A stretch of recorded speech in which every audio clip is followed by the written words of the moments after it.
Hi learners, welcome to the pattern drafting aspect of this training. I'm going to be taking a cardboard paper and this is what I'm going to be using to draft the pattern for the bag. So from the bag, I'll be using 9 inches for the length.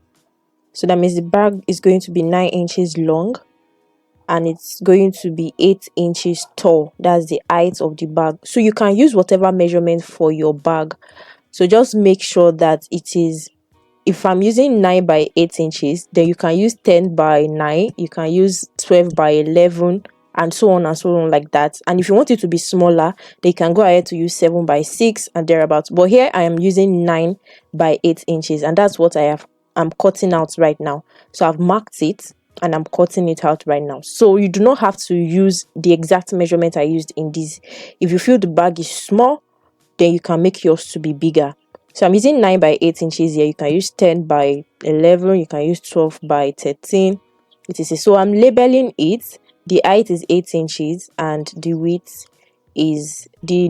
length is 9 inches. So I'll take a curved object. So you can use your cup, you can use your plate, whatever curved object that is rounded.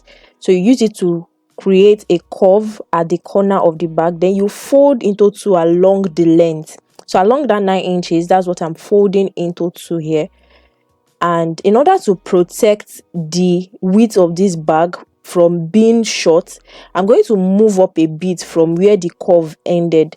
So I'll be taking 3.5 inches from the base of the bag, that's from the bottom part. Then from the top, I will take 2 inches. Then from that 2 inches line, I will slant the line towards the 3.5 inches that I marked, and I'm going to smoothen the curve to enter into the base of the bag. Then for the interior part, along the midpoint where the pattern was curved, I would take 2 inches.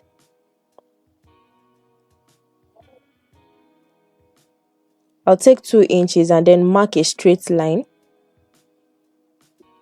Then from the base, I'm going to measure how deep I want the bag to be, right?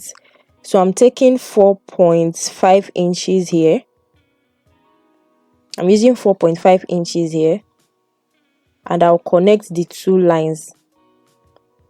Then I'll take another curved object to curve the interior parts of this line I just made. So I just want it to be curved on the interior parts. So you take a curved object, preferably not too curvy, like the one we'll use to curve the base of the actual bag.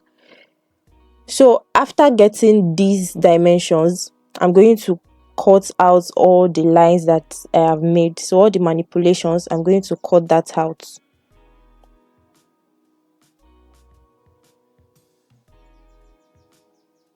Okay, so I wasn't quite satisfied with the 3.5 inches measurements that I used earlier. So I'll be using 3 inches. So I'm reducing it to 3 inches from 3.5 inches. So I will change the slant line and bring it downwards a bit.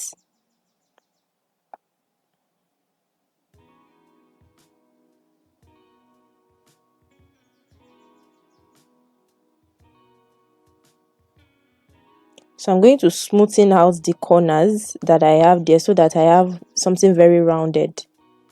Then the midpoint, I'm going to also cut that out, following the curve on the corner.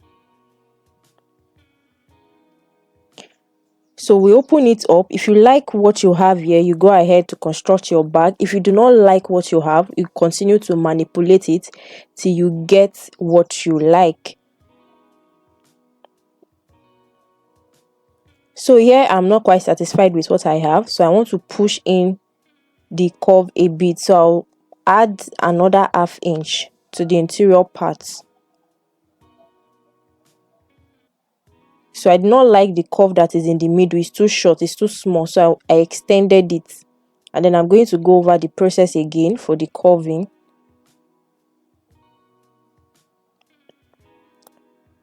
So while making your paper patterns, this is the best time for you to be able to manipulate and get whatever it is that you want, right? It's just paper pattern, so you can know if you like it or not. So if you don't like it, you need to change it and manipulate it. So I'll smoothen out the curves with the pen, and I didn't like how tall it was, so I wanted to reduce the height. So I'll reduce the height by an inch. So I'm still making manipulations to the pattern. So until you get what you like, you don't leave your pattern just like that. That's why it is a pattern, for you to get exactly what you like. So after covering the interior part that was not well covered before, and then I'm taking out the 1 inch because I felt this is too tall. So I took out 1 inch from the top, and this is what I have. Now I'm going to duplicate this pattern. So I'll place it on another paper, on another cardboard paper, or my paper pattern, and I'll duplicate the pattern by tracing it out. So here we have the two patterns. The next thing is to label it. One is going to be the front, and the other one is going to be the back of the bag that we're trying to make. So I'm going to put them together to be sure that they are equal. I'll take one of the patterns and measure round. So I'll measure from the side just the way I'm showing you to the other end. So ensure that the pattern is around the midpoint of your tape rule as you measure round. Okay, ensure that it is falling, the edges of the pattern is falling on the midpoint of your tape rule as you measure round, and then you follow the curves just the way the bag curve. That's how you follow it with your tape rule. Then you take the measurement. So I have 21.5 inches here. So you take 21.5 inches by however wide you want the base of the bag to be, however wide you want your bag to be. So that's what you will use by that 21.5 inches. So in this here I'm going to be dividing the 21.5 inches into 2, and I have 10.75 inches, I believe. So I'll look for where I can cut 10.75 inches on the cardboard paper, and I have it here. So I'm going to be using that by 3.5 inches. So I want the width of my bag to be 3.5 inches. That's how wide I want it to be. So that's what I'll be using here, 3.5 inches by 21.5. But instead of cutting 21.5 at once, I divided it into 2, and I have 10.75 inches. So I'm going to cut that 10.75 inches in 2 places, and I will add allowance to join it together. So instead of cutting 10.75 inches directly, I'll just cut 11 inches. So the remaining 0.25 inches, I will use it to join it to the second pattern.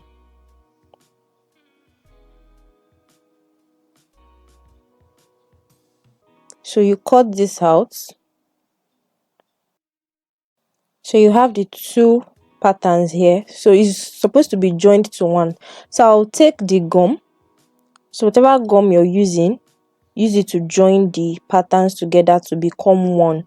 And if you have a very long pattern paper, you can cut the one at once instead of cutting it in 2 places like I did here.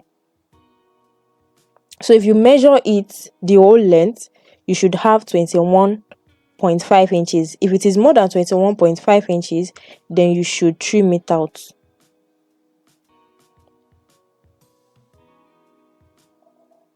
So I'm going to take the excess and trim out. That's what I'm trying to do here. So I've measured it. I know the measurement by which it is excess, and that's what I've just trimmed out here.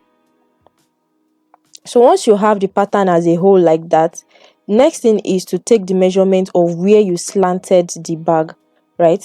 So what's the length of where the slants disappeared into the bag? We have 4.5 inches there. So from that 4.5 inches, I will mark it from the top of the side of the bag. So this is the side of the bag, the gusset, the side panel. So mark 4.5 inches from the top. Then I want it to be tinier at the top. So I want it to be 2 inches at the top instead of 3.5 inches. So I'm going to mark the midpoint of the panel, and then I'll mark 1 inch to the 2 sides of the midpoint. So that will give me 2 inches in the middle of this side panel, and I will slant it from that point to the 4.5 inches mark that I made. Okay, so if this is 3.5 inches, the midpoint is going to be 1.75 inches. And from 1.75 inches, mark 1 inch to the left and 1 inch to the right. So whatever you have, you slant it from that point to the 4.5 inches mark that you took inwards, and it can pass that 4.5 inches inwards a little bit, just enough for it to disappear into the side of the bag without giving you sharp corners that are obvious that there was a slant there.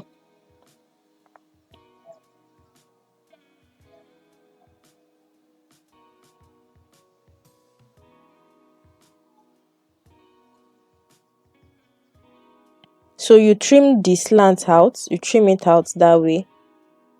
Ensure that it is well neat, it is well trimmed into the bag. So the next thing to do now is to fix the gusset, the side panel, to the body of the bag. So you put your gum. If you're using glue, it's fine. If you're using gum, so you put it on the edges of your side of your panels, the front panel and the back panel. And from the midpoint of the side panel and the midpoint of the main panel, you gum them together. So you gum from the midpoint to the top. So you have to be careful with this so that your paper does not tear up, because this is paper pattern. So you gum it that way.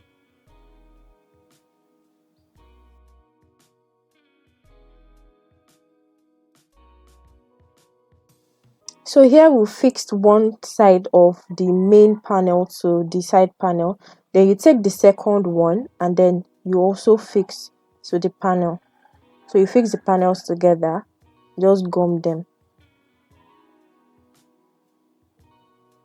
Okay, so this is your day one assignment. You're to do exactly what you have seen in this video. Use your own measurements, just as I have said. You can use your own dimensions, manipulate it in your own way, just the way I have explained. But ensure that you have your two main panels and your side panel, and join them together with your gum, and send it to us, to the group, as your submission. So this will qualify you to get the next tutorial. So we are going to be making an handle for this bag, and for the handle I'll measure how long or how short I want the handle to be. So I'll measure how long I want the handle to be. I don't want it to be too long. I want it to be a bag I want it to be an handbag rather than a shoulder bag. So I'm going to be using 8 inches, but instead of cutting 8 inches, I'll cut 10 inches because I'm using 1 inch to attach the handle to the bag. So that's like our sewing allowance.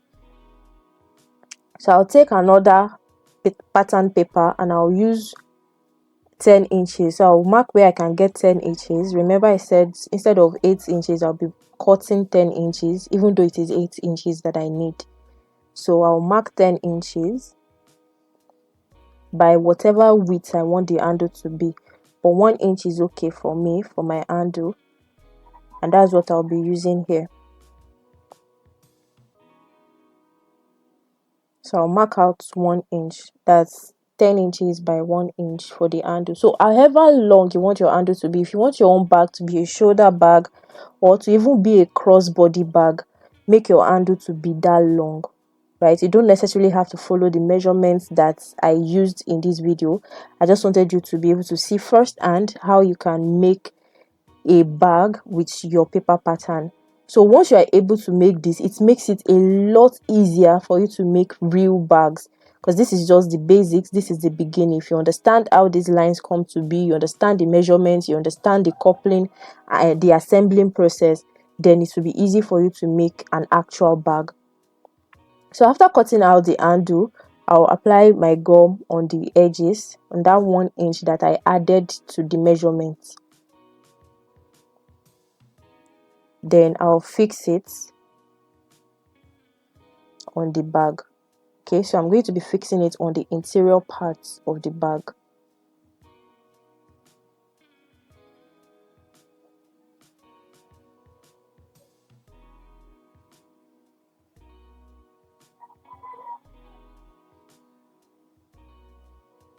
So right here we have our bag ready, our 3D paper panel.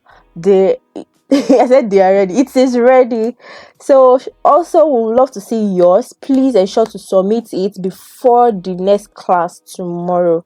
Before 7:30 p.m. tomorrow, when the next class is going to commence, ensure to send us your own assignments. You can use whatever measurements you want, like I said, and you can make whatever design you like on your paper pattern. Just send us a video clip, just like this, a video clip showing us the details of what you did.